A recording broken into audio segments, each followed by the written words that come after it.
아직은 제가 좀 좋지는 못합니다. 그래도 웃는 일을 자제하려고 애를 쓰고 있습니다. 그래서 자꾸 이 기회 목사님 교인들 마음껏 한번 비웃어 보세요. 이제 그러시는 분도 있는데 그러기가 좀 너무 쑥스러워서 못하겠고요. 일단 많이 좋아지고 있으니까 기도해 주시면 감사하겠습니다. 자, 같이 한 절씩 교도가도록 하겠습니다. 또 산에 오르사 자기가 원하는 자들을 부르시니 나온지라. 이에 열두를 세우셨으니 쓰니 이는 자기와 함께 있게 하시고 또 보내사 전도도 하며 귀신을 내쫓는 권능도 가지게 하려 하심이라라. 아멘. 자, 오늘은 이 플랫폼과 이 앵커링에 대해서 좀 같이 두 가지를 다 다뤄보도록 하겠습니다. 먼저 플랫폼 이야기를 서론에서 좀 먼저 하면서 또 뒤에 앵커링 이야기랑 연결시켜서 좀 설명을 나누도록 하겠습니다. 여러분 아시는 것처럼 이 플랫폼은 떠나기 위해서 모이는 장소입니다. 모이는 것 자체가 목적이 아니라 보내기 위해서 잠시 모이는 곳이지요. 플랫폼은 오래 사는 곳이 아닙니다. 가야 할 곳으로 가기 전에 잠시 멈춰 있다가 떠나는 곳이죠. 요즘은 뭐 워낙 세상이 좋아지다 보니까 비행기나 버스나 기차나 그런 시설들이 정말 많이 좋아졌습니다. 하지만 아무리 시설이 좋아졌다고 해도 그곳은 사는 곳은 아니라는 거죠. 인천국제공항 갔더니 내가 거기다가 그냥 집을 갖고 살고 싶다. 너무 아무리 좋아도 그렇게 할 수는 없죠. 그냥 그것은 어딘가를 가기 위해서 잠시 머물렀다가 있는 곳입니다. 가야 할 곳으로 보내는 장소이지 살고 머무름이 목적이 되는 장소가 아니라는 것이죠. 어쩌면 이 땅을 살아가는 성도의 삶과 교회의 모습도 동일하지 않을까 싶습니다. 모이는 교회도 매우 중요합니다. 교회는 모이는 곳이지요. 하지만 교회는 모이는 것 그 자체가 목적이 아니라 어떻게 이 세상을 향해 흩어질 것인가 하는 것도 매우 중요합니다. 우리는 얼마나 교회에 사람들을 많이 모았느냐만 중요하게 생각해서는 안 되고, 우리는 얼마나 사람들에게 스스로에게 질문해야 합니다. 우리는 얼마나 많은 사람들을 파송하고 보내고 있는가 하는 것이죠. 얼마나 주일이 아름다우냐도 매우 중요하겠습니다만, 얼마나 교회인 성도들이 아름다운 월요일을 살고 있느냐도 매우 중요하다 하는 것입니다. 교회는 이 세상으로부터 사람들을 보호하고 격리시킨 기독교인 보호구역이 아니라, 교회는 세상 속에 성도들을 보내기 위해서 준비시키고 훈련시키는 곳입니다. 세상에서 안 다치도록 보호해주기 위해서 교회를 만들어 놓는 게 아니라 세상에 다치러 나아가라고 준비시키고 우리가 격려하는 곳이 교회라는 것이죠. 안타까운 것은 세상에 나아가서 치열하게 살면서 다치고 치열하게 살다 보니 교회에 와서 서로 위로받고 격려하고 사랑으로 돌보는 그런 구조가 되는 게 가장 아름다운데, 반대로 가고 있다는 거예요. 밖에 나가가지고는 치열하게 살면서 다치지 않고 교회 안에 와가지고 전부 다 치열하게 싸우면서 다치고 있다는 거예요. 그래서 밖에서 다치고 들어와서 서로 돌봐주는 게 아니라 우리끼리 다치고 밖에 나가서 쉬고 나오시는 그런 현상이 생기고 있는 게 아닌가 하는 생각이 든다는 거죠. 밖에서는 치열하게 살면 안에서는 서로 돌보고 위로할 수밖에 없어요. 어루만져 주는 곳이죠. 그런데 교회 안에서 오히려 우리도 모르게 반대로 가고 있다는 겁니다. 원래 군대 생활을 해보면 치열한 전쟁터에서는 내무생활 힘들게 안 해요. 밖에서 목숨 걸고 싸우고 있는데 들어오면 서로 안 다쳤냐 격려하고 위로해주고 돌봐주죠. 그런데 전쟁 없고 할 일 없는 당나라 군대들이 내무생활이 세요. 군대 갔다 오면 아십니다. 별로 그냥 총도 쏠 줄 모르는 사람들이 왜 그렇게 군기는 센지 그렇게 희한하게 거꾸로 가는 거예요. 어쩌면 그런 모습이 우리들의 모습은 혹시 아닐런지 모르겠습니다. 오히려 치열하게 살아가면 살아갈수록 서로가 치열하게 사는 것을 알기 때문에 위로하고 격려하고 축복하는 일이 중심이 되는 것이죠. 오늘 우리에게 회복되어야 할 것은 바로 주님과 함께 있는 아름다움과 세상 속에 보냄받는 치열함이 균형을 이루어야 합니다. 그게 거꾸로 가면 안 됩니다. 일상 속에서 나 자신을 돌아보고, 이웃 속에서 우리의 소그룹과 목장을 바라보고, 세상 속에서 우리는 교회로 어떻게 살아가고 있는가, 그 깊은 질문을 던지면서 보냄받는 성도로서의 삶을 살아가야 합니다. 여러분, 영성은 교회에서 나타나는 게 아니라 삶의 현장에서 나타나는 것입니다. 영성은 교회 안에서 얼마나 대단하냐를 보는 데 목적이 있는 것이 아니라, 영성은 이 세상 속에서 어떻게 살아가느냐에 그 영성이 나타나는 것입니다. 내 현장과 일터, 그리고 그곳에 있는 사람들을 바라보는 눈, 그리고 그곳에 일어나고 있는 많은 일들을 바라보는 나의 믿음의 관점이 어떤 측면에서 보고 있고 어떻게 살고 있느냐에 우리의 영성이 달려있다는 것이지요. 새해에는 작년에 이어 교회를 다니는 삶을 뛰어넘어 교회가 되는 삶이 되시기를 한 번 더 축복하고 도전하고 싶습니다. 보냄받기 위해서 플랫폼과 같은 삶이 되었으면 좋겠습니다. 그게 바로 제자의 삶으로 보냄받는 삶이라고 믿습니다. 제자는 교회라고 하는 체제를 더 잘 유지하기 위해서 만들어지는 존재가 아니라 세상으로 보냄받기 위해 존재하는 것입니다.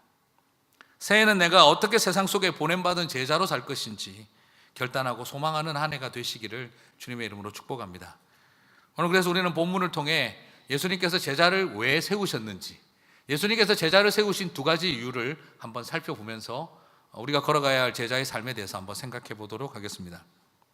자, 14절을 보시면 예수님께서 제자들을 세우셨는데 이유를 밝히고 있습니다. 이는 자기와 함께 있게 하시고 또 보내사라고 되어 있어요. 동사가 여러 가지가 나오지만 본동사는 두 개가 있습니다. 함께 있게 하시고 그리고 보내기 위해서, 보내사입니다. 제자를 바르신 가장 중요한 이유는 같이 함께 있는, 같이 살고 친밀한 교제 속으로 초대하기 위해서이고, 그리고 그 다음은 보내고 파송하는 일을 위해서라는 것을 보게 되어집니다. 그래서 올해 표와 연결을 해본다면 주님과 함께하는 이 주님에게 닻을 내린 앵커드 된 삶과, 그리고 동시에 세상으로 속으로 보내심을 받는 플랫폼으로서의 삶을 우리가 균형 있게 보게 되어진다는 것이죠. 다르게 표현한다면 그리스도인 다음의 being과 그리고 그리스도인 다음의 삶인 doing이, being과 doing이 밸런스를 이루고 균형을 이룬 삶, 그게 바로 주님 안에 함께 있으면서 그리고 보내심을 받는 삶이라는 모습이라는 것이죠. 먼저 제자는 자신의 존재, 첫 번째 이유부터 하나씩 살펴보겠는데요. 자신의 존재, 주님과 함께하는 삶으로서 자신의 존재와 정체성을 분명히 해야 합니다. 주님과 함께하는 시간, 주님과 함께하는 공간을 더 많이 확보하고 준비해 가야 합니다. 여러분, 시간과 공간과 인격과 삶을 공유하는 것, 그것이 그리스도인이 제자로 부름받은 첫 번째 이유입니다.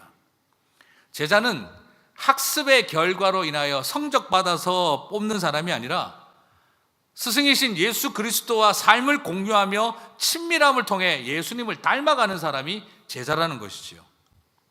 제자는 무슨 일을 하는 것이 우선순위가 아니라 주님과 함께 있는 친밀한 교제 속에 닮아가는 삶이 바로 제자로 부르신 첫 번째 이유라는 것입니다. 안타까운 것은 가끔 많은 교회의 지도자들이나 또 성도님들이 오해를 하고 있는 것이 주님과 함께 있는 시간, 주님과 함께 있는 장소, 그 삶은 배제시켜 놓은 채 뭘 자꾸 주님을 위해서 하겠다라고 일을 하고 있다는 거예요. 하나님과 친밀한 교제는 없습니다. 하나님과 닮아가는 과정이 없습니다. 하나님과 함께 거하는 시간과 공간이 없습니다. 그런데 뭔가 열심히 하면 내가 굉장히 좋은 제자가 될 것처럼 생각을 하는 거예요. 이걸 강단에서 표현하기 좀 그렇습니다만 우리 분위기가 닥치고 두 미션, 그냥 입 닥치고 뭐든지 해봐 하는 이런 분위기예요. 그렇게 하다 보면 어떻게 되느냐, 주님과 함께 있는 시간이 없으면서도 주님과 친밀한 교제와 닮아감의 과정이 없어도 무조건 닥치고 두 미션 하다 보면은 오히려 어떤 결과가 나느냐, 더 하나님으로부터 멀어지고 더 스스로 지치고 더 낙심하고 더 무너지는 자리로 가는 오히려 지름길이 되고 있다는 걸 발견하게 됩니다. 그러니까 그걸 안 하면 또 극복하려고 또 더하고 그러다 보니 자기 스스로 내 속은 말라가는데 뭔가 하고 있는 그 관성의 법칙에 시달리면서 멈추지 못한 채 쓸려가고 있는 모습 속에 서게 될 때도 있는 것이죠. 그러므로 성도 여러분, 더욱 시간과 공간을 구별하시게 되기를 주님의 이름으로 축복합니다. 주님과 함께 있기 위해서 의도적인 시간과 공간을 구별하시기를 바랍니다. 이것이 바로 거룩한 시간 낭비가 필요하다는 뜻입니다. 거룩한 공간의 낭비가 필요하다는 것입니다. 내가 주님과 동행하기 위한 시간과 공간을 확보하기 위해서 그게 인간적으로 낭비처럼 보인다 할지라도 그 낭비를 해내야 한다는 것이죠. 당장 효율적으로 느껴지지 않을지라도 여러분 거룩한 낭비를 하시는 한 해가 되시기를 바랍니다. 교회 사역을 악으로 깡으로 하지 마시기 바랍니다. 믿음으로 하는 게 아니라 악으로 깡으로 하시는 분들도 많습니다. 바닥에 말라버린, 솥바닥에 말라버린 누룽지 같은 상태에 있는데 뭐라도 끄집어내야 되니 박박박박 긁어내고 있는 듯한 우리의 모습, 시끄럽고 결국에는 솥바닥마저 구멍 나도록 그렇게 긁어대며 말라버린 누룽지 긁어내듯이 뭔가 내 속에서 끄집어내려고 애를 쓰는 모습이 되면 안 됩니다. 신령한 노래가 가득하고 하나님의 말씀과 묵상의 풍성이 거하여 오버플로잉 하듯이 끌어올라오는 그 열기와 그 열정이 무거운 무쇠 뚜껑을 밀어낼 만한 그런 넘치는 능력과 은혜가 있어야지 우리가 하나님 앞에 온전한 제자의 삶의 출발이 일어나는 것입니다. 새해에 우리 성도님들 안에 나름대로의 구별된 시간을 갖고 그것을 위해서 하나님 앞에 거하고 머무르는 시간을 갖겠다는 그런 결단과 결심이, 새해에 그런 레졸루션이 있으시기를 주님의 이름으로 축복합니다. 저는 개인적으로 이번에 루터의 기도에 대해서 좀 많이 생각을 해봤습니다. 루터는 이런 말을 했습니다. 나는 평소에 2시간을 기도하고 바쁠 때에는 하루에 3시간을 기도하였다. 나는 할 일이 너무 많아서 아침에 기도로 3시간을 보내야 합니다. 마틴 루터. 참 큰 도전이고 부담입니다. 물론 이 말은 지금 현대를 살아가는 우리와 중세적 환경이 너무 다르기 때문에 똑같이 시간의 양으로 정량적으로만 말할 수 없습니다. 그리고 목회자가 아닌 우리 성도님들이 또 그렇게 하라고 단순하게 말할 수는 없습니다. 중세 때야 뭐 사람 만나러 가면 걸어가는데 2시간, 또 만나고 오는데 2시간, 막 그러면서 하루가 다 가죠. 책상 하나 만드는데 3시간 걸리고. 그런데 요즘이야 그때에 비하면 10배는 바쁘게 돌아가면서 살지 않습니까? 그때 바쁘다는 것과 지금 바쁘다는 건 개념이 다르죠. 그래서 똑같이 무조건 우리 성도님들도 3시간 무조건 기도하고 사세요. 더 바빠지셨죠? 그러면 곱하기 10배니까 30시간, 하루가 24시간인데 그렇게 기도하면서 살면은 우리가 더 맞는 걸까? 저는 이게 참 고민이 됐어요. 루터는 계속 말합니다. 오직 하나님께서 주시는 힘으로 할 수 있었습니다. 그 힘을 얻기 위해 목숨 걸고 기도했습니다. 종교개혁을 할 때 얼마나 바쁘고 얼마나 할 일 많았습니까? 성경을 독일어로 번역해야죠. 내주는 강한 성이요, 찬양도 지어야죠. 교회 시스템도 새로 만들어야죠. 로마랑 싸워야죠. 그리고 많은 봉건 영주들 만나서 설득해야죠. 성경도 번역해서 출판해야죠. 그 바쁜데 그는 무엇으로 그것을 모든 걸 감당했느냐? 목숨 걸고 싸우는데 에너지를 쏟은 게 아니라 목숨 걸고 기도하는데, 하나님 앞에 머무르는 시간을 위해서 그는 가장 많은 에너지를 쏟았다는 것이죠. 지금 우리가 똑같이 그때처럼 3시간씩 기도하자, 이걸 단순하게 말하고자 함이 목적이 아니라 우리의 마음과 중심 속에 가장 중요한 것은 바로 하나님을 기도의 능력을 구하는 그 시간이 우리가 바쁘고 애쓰고 사는 것보다 더욱 중요한 우선순위가 있다는 걸 루터가 가르쳐주고 싶은 것이죠. 이와 같은 의미로 윌로크릭 교회 빌 하이벨스 목사님도 최근에 내셨던 책이 있습니다. 너무 바빠서 기도합니다. 제목이 참 영어 제목이 독특하죠. Too busy not to pray. 굉장히 너무 역설적으로 우리 한글 제목을 뽑았는데 너무 바빠서 기도합니다. 많은 분들이 바쁘기 때문에 기도할 수 없다고 말합니다. 그러나 오히려 영적 거장들은 너무 바쁘기 때문에 기도해야 한다는 점을 강조하고 있습니다. 근데 이 말을 또 생각하다 보니까 여러 생각이 들었어요. 그러면 내가 갈수록 바빠지면 바빠질수록 앞으로 4시간, 5시간, 6시간씩 기도해야 되나? 그러면은 눈 뜨고 기도하고 잠잘 때 기도하면 다 되나? 기도 시간이 늘어나면 무조건 나는 더 바쁘니까 더 기도하는 것일까? 이 의도는 그런 것일까요? 그래서 저는 이 제목으로 다른 제목을 한번 써보고 싶습니다. 기도하지 않기 때문에 너무 바쁜 삶이라고 송병주가 말했습니다. 나중에 책을 한번 써볼까 싶습니다.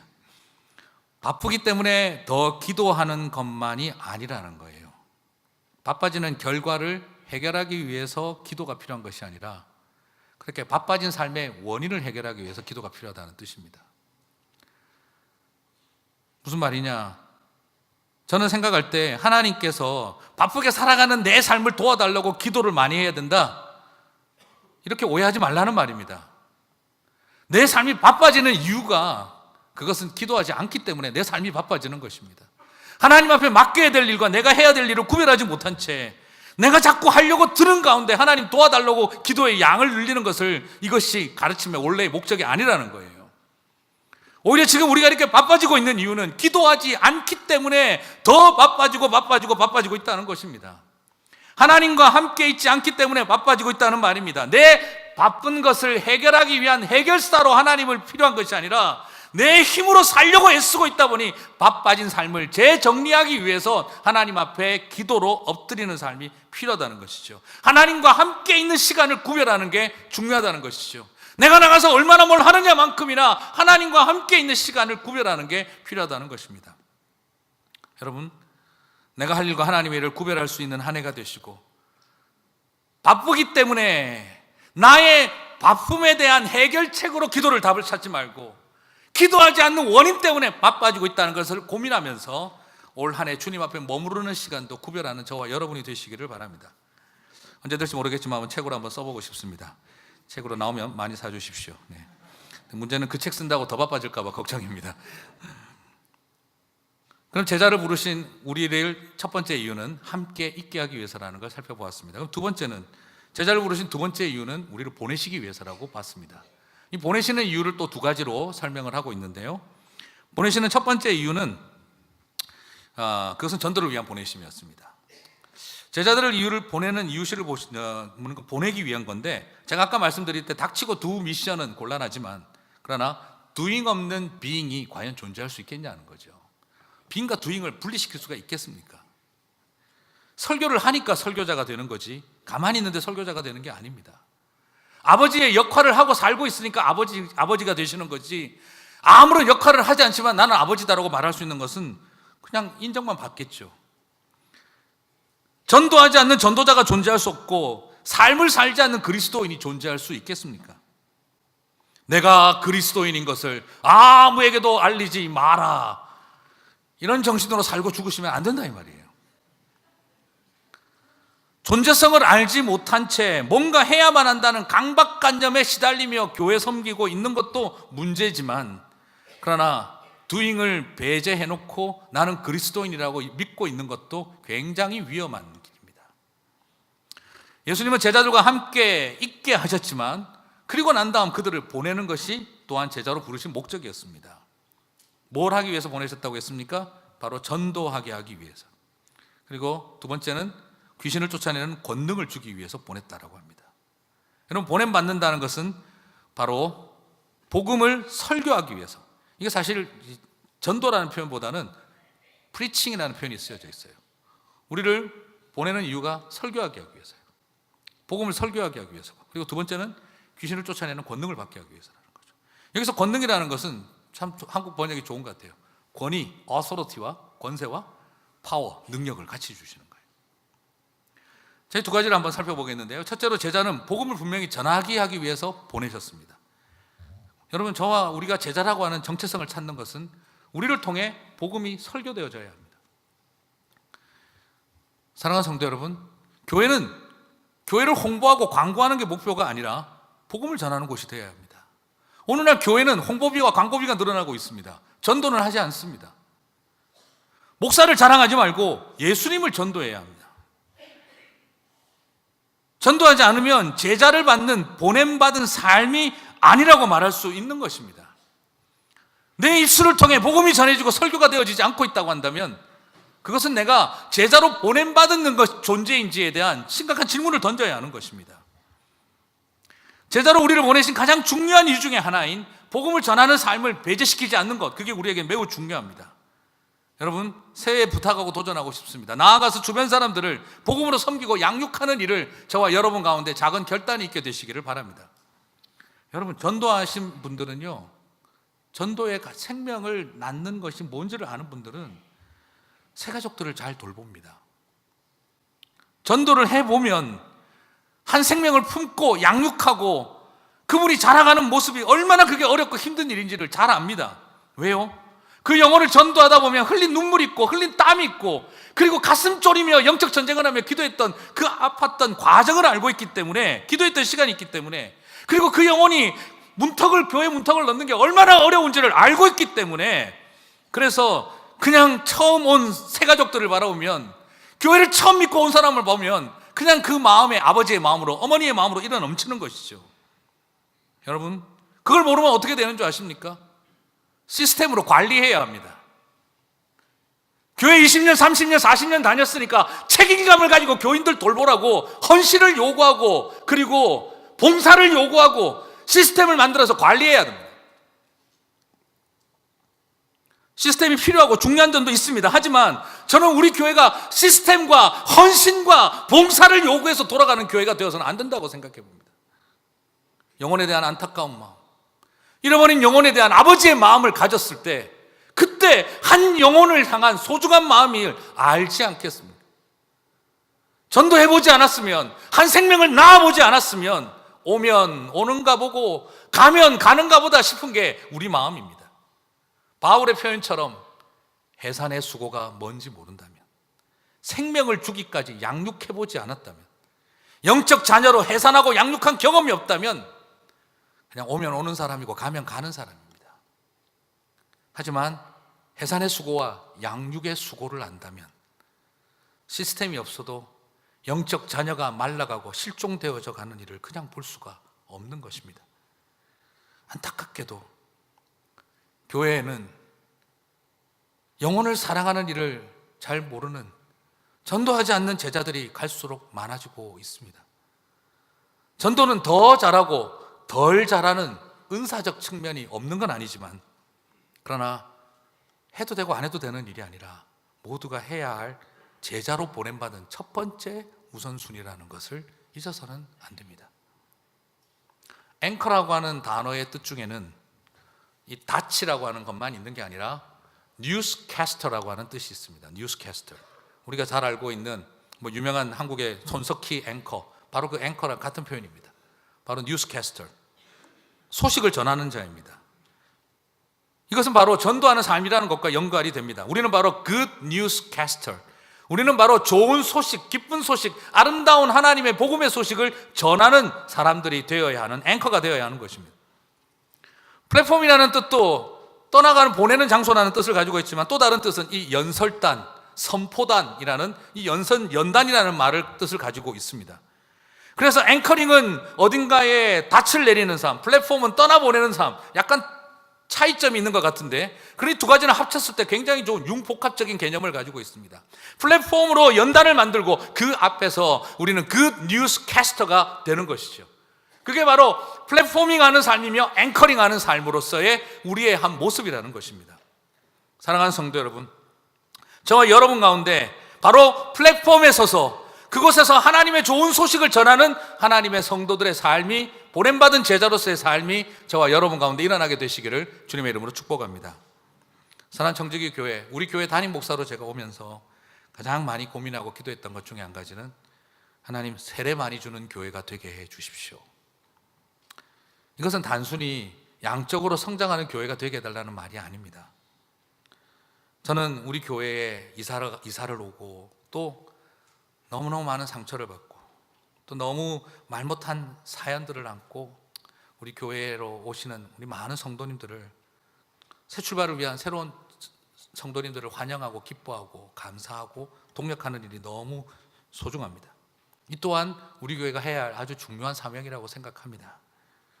또한 중요하게 생각하는 것은 먼저 믿은 성도들이 예수님을 전하고 새 생명이 탄생되어지고 그분들이 세례를 받는 역사가 우리 안에 일어나는 일입니다.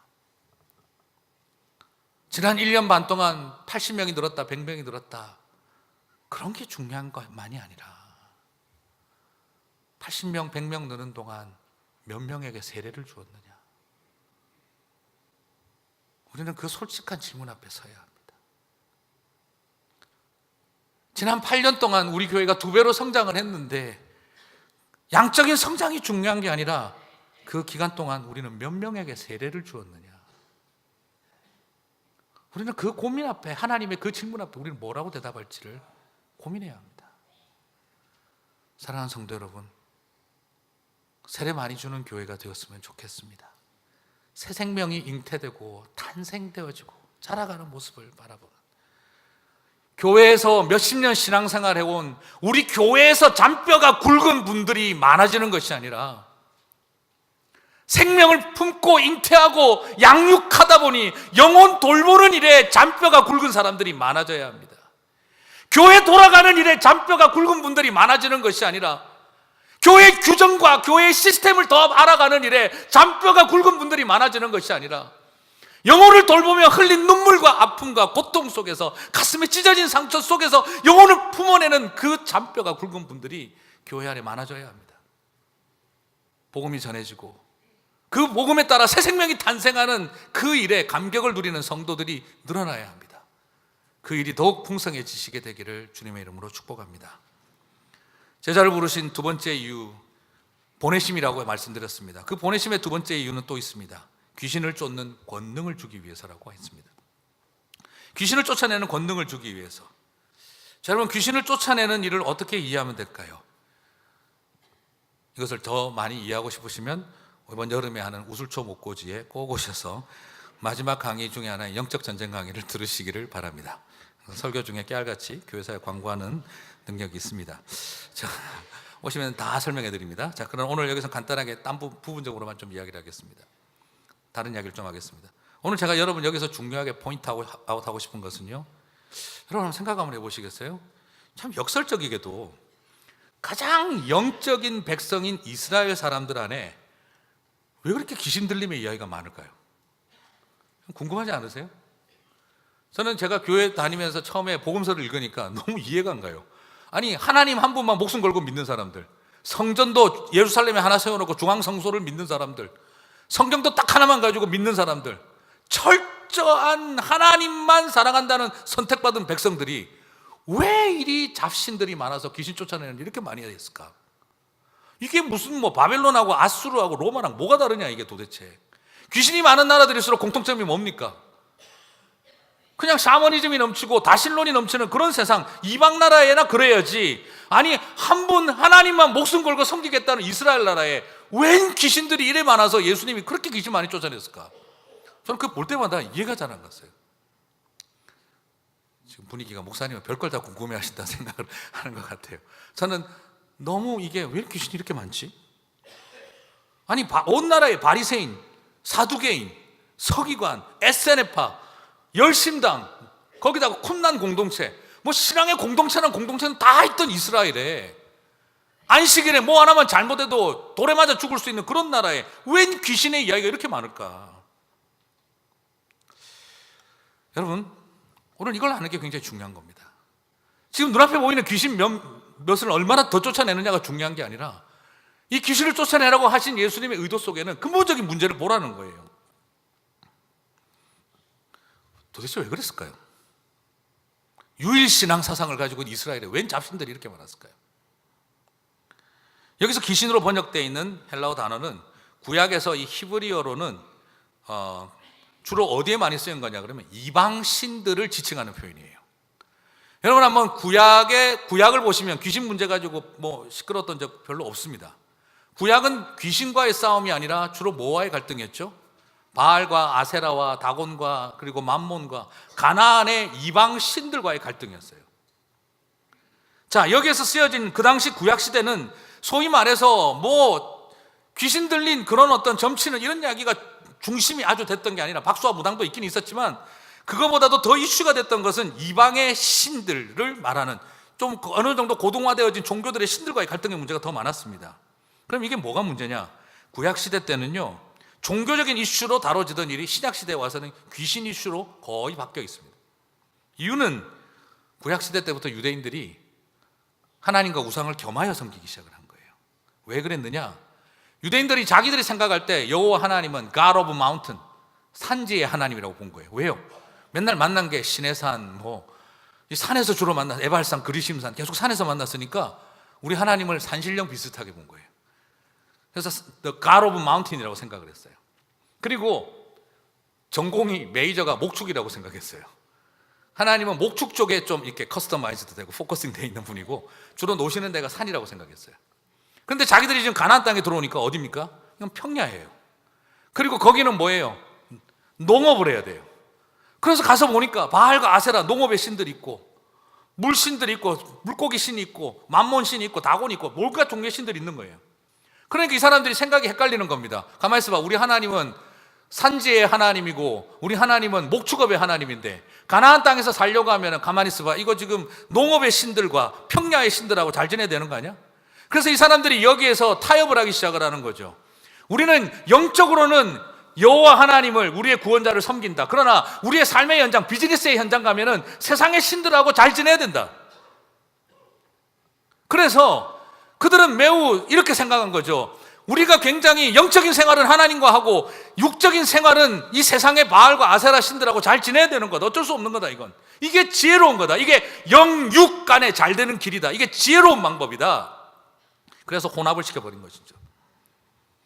여러분, 이것이 어떻게 생각해 보면 되게 행복할 것 같았는데, 영적으로도 행복하게 하고 육적으로도 행복하게 만들어줄 것처럼 여겼는데, 그러나 이스라엘은 가면 갈수록 어떻게 됩니까?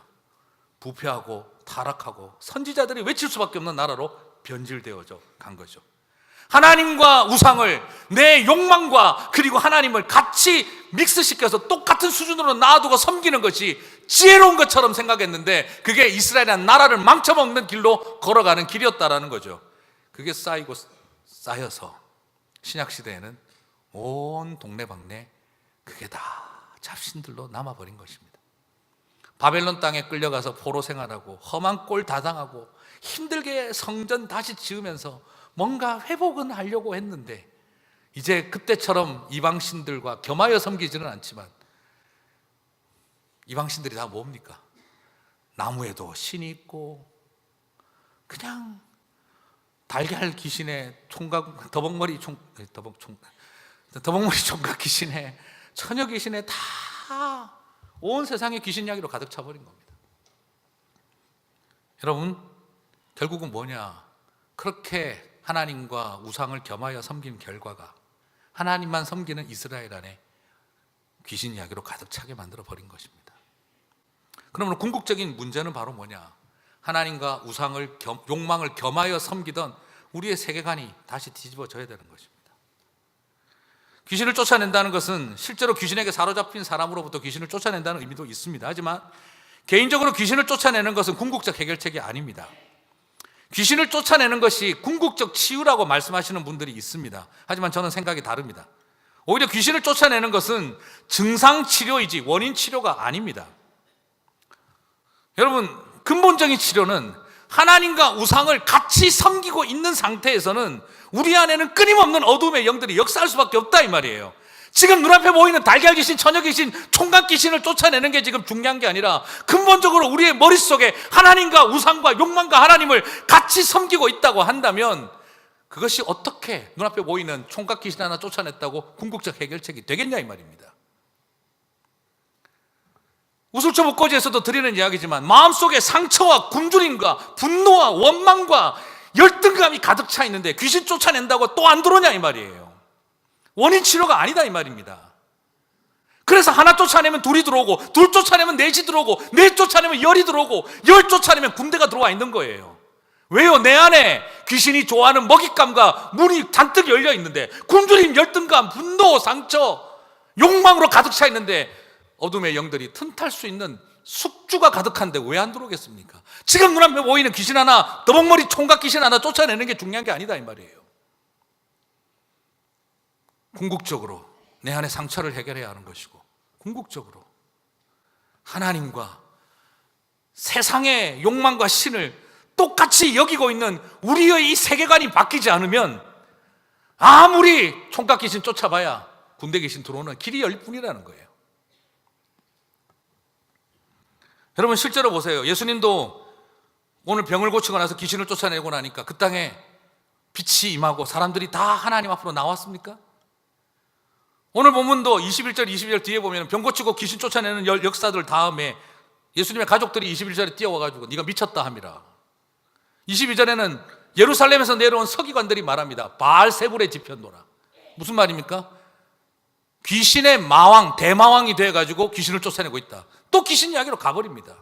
예수님이 그곳에서 귀신을 쫓아내는 일을 하고 난 다음에 사람들에게 광명이 임하는 게 아니라 저거 봐라, 저 사람이 진짜 귀신이다 하는 이야기로 바뀌어버립니다. 여러분, 바울도 사도행전에서 어떻게 됩니까? 귀신 들린 한 무당으로부터 귀신을 쫓아내고 나니까 어떤 일이 일어나죠? 온 동네 사람들이 다 모여서 바울과 바나바를 제우스 신이라고 높이고 그를 숭배하려고 들기 시작을 했습니다. 바울이 옷을 찢으면 우리 똑같은 사람이다, 우리를 숭배하지 마라, 그러면서 갈등을 해야 했었습니다. 여전히 귀신의 세계관 속에 사로잡힌 사람들은 귀신 쫓아낸다고 달라지는 게 아니라 더 큰 귀신을 찾고 있는 모습으로 바뀔 뿐입니다. 그래서 바울은 바울 서신에서 자신이 사역적으로 귀신을 쫓아내는 사역을 했음에도 불구하고 바울은 바울 서신에서 귀신 쫓아내는 일을 하라고 강조하지 않습니다.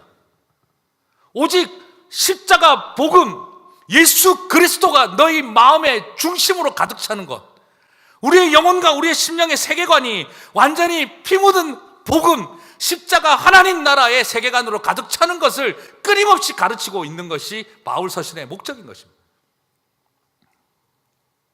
당장 보이는 귀신을 쫓아내는 일도 더 중요하지만 궁극적으로 어둠의 권세를 무너뜨리기 위해서는 타협하고 혼합하여 욕망과 하나님을 겸하여 섬겨놓았던 그 자리에 그 욕망과 우상을 다시 끌어내리고 하나님 한 분만 세우게 하는 일, 그게 바로 권능인 것입니다. 영적 어서리티를 회복해야죠. 어서리티를. 가끔씩 우리가 하고 있는 귀신 축기 사역 하시는 분들 이렇게 보면은 귀신에 대한 반란을 일으키는 것처럼 보입니다. 여전히 머릿속에 아직도 이 세상 신의 도움을 받아야 먹고 산다는 생각을 머릿속에 끝까지 가지고 있는데, 지금 눈앞에 보이는 총각 귀신 하나 쫓아내봐야 그건 뭡니까? 대마왕 놔두고 버섯돌이랑 싸우는 거랑 똑같은 거죠. 심오한 의미를 애니메이션 만화를 보신 분들은 이해하실 겁니다. 지금 버섯돌이 싸움이 중요한 게 아니라 내 머릿속에 하나님과 동급이 되어 있는 우리의 욕망의 화신을 내려놓는 일이 바로 궁극적으로 어둠의 권세를 축출하는 것입니다. 귀신을 쫓아내는 일은 귀신에게 사로잡힌 사람을 자유케 하는 일도 당연히 포함되어진 예수님의 의도가 있지만, 그러나 귀신을 쫓아내는 권능은 보다 귀신의 세계관에 갇힌, 그리고 갇히게 된 세계관을 바꾸는 일이 함께 가야 합니다. 그래서 우상과 하나님, 욕망과 하나님을 겸하여 섬기는 것이 지혜로운 것이 아니라 우리를 파멸하는 길이라는 것을 분명히 깨닫는 변혁이 있어야 합니다. 그러므로 귀신을 쫓아내는 일은 가장 영적이면서도 가장 세계관적이고 철학적이고 그리고 실천적일 수밖에 없다는 것이죠.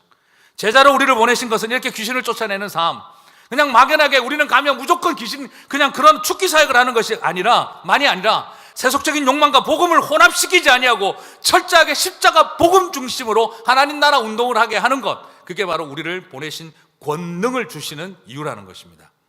말씀을 맺겠습니다. 지난번에도 말씀드렸지만 배는 항구에 정박해 있을 때 가장 안전합니다. 하지만 배는 항구에 정박시켜 놓으려고 만들어진 존재가 아닙니다. 항구를 떠나 위험한 항해를 하기 위해서 만들어졌습니다. 성도는 시류에 휩쓸려 가지 않기 위하여 단단한 앵커가 필요하지만 동시에 조류를 타고 마음껏 달려갈 수 있는 항해를 하기 위해서 플랫폼을 떠나야 하는 존재이기도 합니다.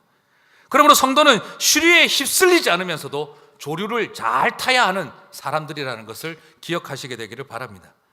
항해를 떠나는 일은 위험한 일입니다. 하지만 성도는 항구에 안전하게 정박하기 위하여 부름받은 존재가 아니라 위험한 바다를 향하여 나가라고 보냄받은 존재라는 것을 잊어서는 안 됩니다.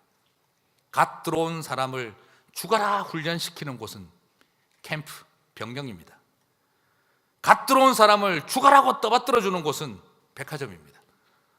저는 부탁하고 싶습니다. 우리 교회 오시는 성도님들이 백화점의 고객 마인드로 교회 오지 마시기 바랍니다. 그런 걸 원하시면 다른 데 가시기 바랍니다. 세상을 향한 하나님의 군대에 들어온 군사로서 준비되고 훈련되고 그리고 사랑받고 서로 사랑하며 살기 위해서 오신다면 마음껏 이곳에서 함께 하셨으면 좋겠습니다. 우리도 고객을 떠받드는 정신으로 교회를 하는 것이 아니라 우리는 이곳에서 치열하게 살아갈 사람들을 준비시키고 치열하게 살다가 들어오기 때문에 위로하고 돌보고 사랑하는 그런 공동체를 만들어가야 하는 것입니다. 그게 안 되면요, 우리끼리 자꾸 싸우게 되는 거예요. 밖에서 전투하는 삶을 안 사니까 안에서 전투하는 거예요. 예전에 한국에 있을 때 누가 저보고 그러더라고요.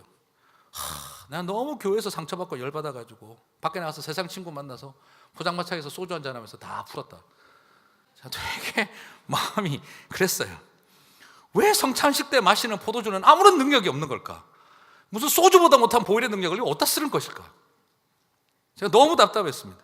아니, 교회에서 상처받은 걸 해결을 못 해가지고 밖에 나가가지고 안 믿는 친구랑 소주 마시면서 해결을 했다니, 무슨 이런 부끄러운 일이 어디 있습니까? 다음부터 차라리 그냥 우리도 성찬식 할 때마다 포장마차 갖다 놓고 소주 한 잔씩 같이 할까요? 그게 더 낫습니까, 그게? 저도 다 듣다가 보니까 너무 답답하고 한심스러운 겁니다. 제가 말씀드렸지만 제가 서울에 가서 그때 지하철에 타고 있는데 사람들이 막 싸우니까 한 어르신이 소리를 빽 지르는 거예요. 조용히 해! 여기가 지금 교회인 줄 알아. 제가 마음이 그냥 확 무너졌습니다. 어떻게 모두가 다 동의를 하는 거예요. 근데 웃으면서. 그게 더 충격적이었어요.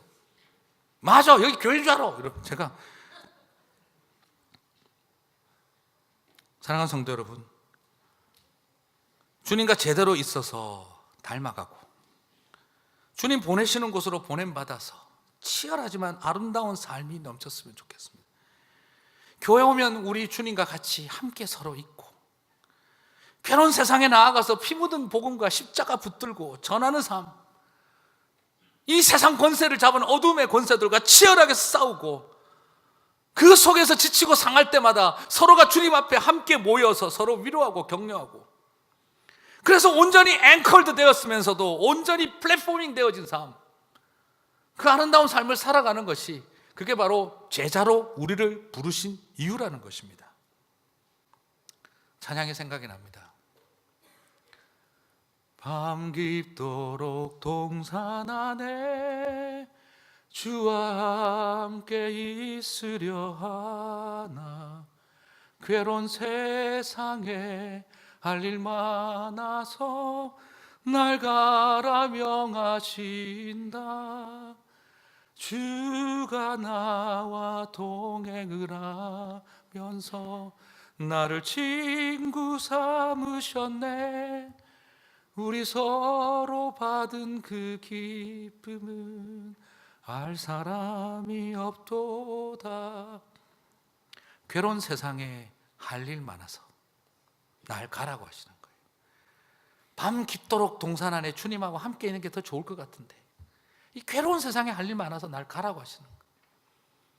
그런데 주님이 나를 친구 삼아서 동행해 주시니까 이 기쁨을 누가 알겠냐 라고 노래하는 거예요. 저는 이 찬양을 참 좋아합니다. 개인적으로 저를 신앙으로 지도해 주셨던 멘토 목사님, 사모님이 선교사로 가셨는데, 그때 선교제 갔다 오셔서 그 선교사님이 이 찬양을 부르고 싶다고 하면서 마지막 절을 부르시더라고요. 그때 눈에서는 눈물이 맺히고 눈물이 흐르는데 입에서는 미소가 가득하고, 그리고 입에서는 웃음이 흐르시는 거예요. 지금 이상하게 울다가 웃으면 뭐 이런 거 생각하지 마세요. 눈에는 눈물이 흐르면서 입에는 가득한 그 미소. 괴로운 세상에 할 일 많아 날 가라 명하신다. 그러나 이 기쁨을 누가 알겠느냐. 그 선교사님이 누리신 감격이 저와 여러분의 감격이 되시기를 주님의 이름으로 축복합니다. 그 감격을 누리며 한 해 동안 승리하시는 우리 anchored and platforming 되어진 주님의 백성들 되시기를 주님의 이름으로 축복합니다.